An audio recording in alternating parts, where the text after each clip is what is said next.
রাসূল সাল্লাল্লাহু আলাইহি সাল্লাম বলেন, ও রাজলাতু মিনান নিসায়ে, পুরুষের বেশধারী নারী যারা, তারা জাহান্নামে যাবে।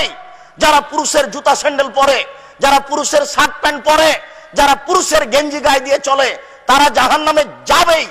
রাসূল সাল্লাল্লাহু আলাইহি সাল্লাম বলছেন, তাদের উপরে জান্নাত হারাম, তারা কখনো জান্নাতে যাবে না।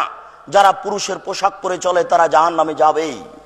রাসূল সাল্লাল্লাহু আলাইহি সাল্লাম শুধু এই নয়, অন্য এক বিবরণে তিনি বলছেন, যেসব নারী স্বাভাবিকভাবে রাস্তাঘাটে চলছে নগ্ন পোশাকে, সাধারণ পোশাকে, অনিসলামিক পোশাকে, এরাও জাহান্নামে যাবে।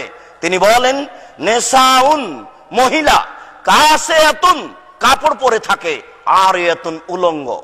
কাপড় পরে যারা উলঙ্গ হয়, যারা ছোট ব্লাউজ পরে থাকে, পেট পিঠ দেখা যায়, যারা ফতোয়া গায়ে দিয়ে স্কুল কলেজে যায়, এরাই হচ্ছে উলঙ্গ পোশাকের নারী। রাসূল সাল্লাল্লাহু আলাইহি সাল্লাম বলছেন, মুমিলাতুন, এরা পুরুষকে নিজের দিকে আকৃষ্ট করে। যখন রাস্তায় তারা চলে, দুই দিকের মানুষ তাকে দেখতে থাকে। মায়েলাতুন, এরা নিজেরাও পুরুষের দিকে আকৃষ্ট হয়। এরা যখন বাড়িতে থাকে তখন স্বাভাবিক গতিতে থাকে, বাড়ির কাজবাজ করে, মায়ের সহযোগিতা করে। যখন বাড়ি থেকে বের হই, হাটে বাজারে যাই, স্কুল কলেজের দিকে যাই, তখন কেন জানি কেমন কেমন করে, আন্টি শান্টি করে, একবার হাত হিলাই, একবার চুল নাড়ে, একবার মাথায় হিলাই, বিভিন্ন পদ্ধতিতে চলাচল করে। এটাই আল্লাহ রাসূল বলছেন যে তারা নিজেরাও পুরুষের দিকে আকৃষ্ট হয়। রাসূল সাল্লাল্লাহু আলাইহি সাল্লাম বলেন, লা ইয়াদখুলুল জান্নাহ, এরা জান্নাতে যাবে না। জান্নাতে তো যাবে না, যাবেই না। জান্নাতে তো যাবে না, যাবেই না।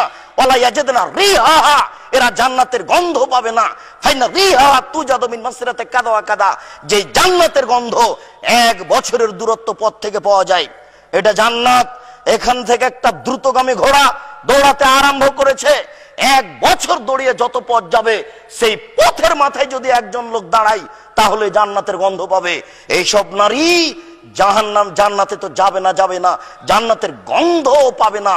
এরা সব জাহান্নামে যাবে। বলছিলাম, জাহান্নাম বলতে নারী আর নারী, জাহান্নাম বলতে নারী আর নারী, জাহান্নাম বলতে শুধু নারী আর নারী, কিছু পুরুষ। এই যে রাস্তাঘাটে ঘুরছে,